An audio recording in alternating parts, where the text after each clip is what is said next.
नमस्कार विद्यार्थी मित्रांनो, मी फुलमाळी सर तुमचं स्वागत करतो।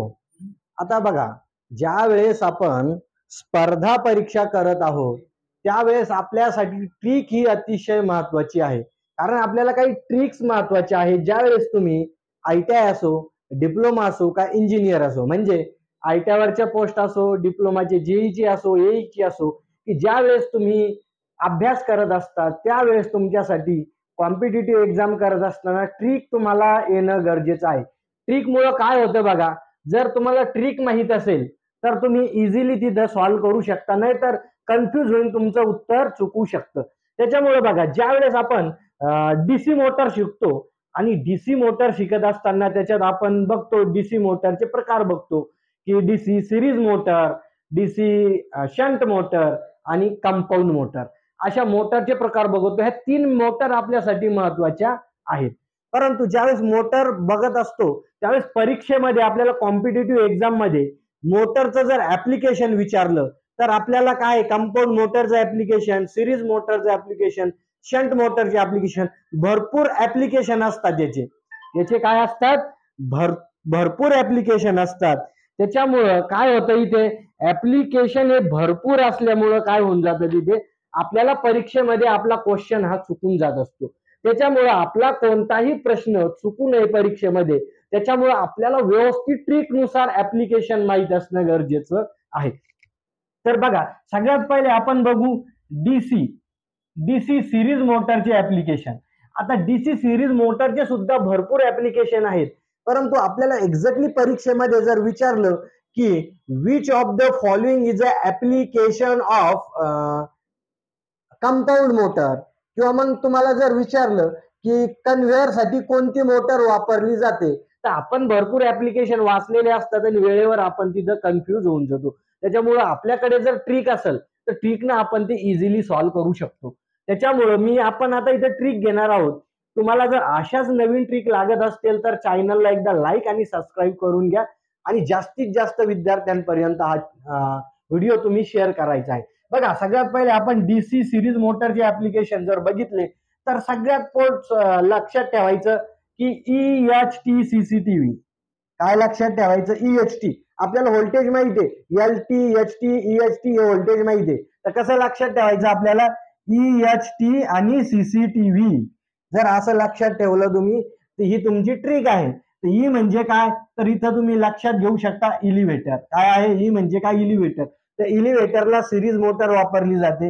नंतर हॉइस्ट आणि लिफ्ट, हॉइस्ट आणि लिफ्ट, हॉइस्ट म्हणजे काय, हॉइस्ट आणि हे लिफ्ट एकच आहे, परंतु आपण हॉइस्ट काय करतो, जे मटेरियल आहे मटेरियल कॅरी करण्यासाठी वापरतो, लिफ्ट मटेरियल लिफ्ट करण्यासाठी वापरतो। म्हणजे समजा उदाहरण सांगायचं म्हणजे 55 मजली बिल्डिंग वर काम चालू आहे, तर तुम्ही तिथं कशाने तिथं ते तुमचं मटेरियल नेणार आहे, तर ते नेतो आपण हॉइस्टने नेत असतो, हॉइस्टने।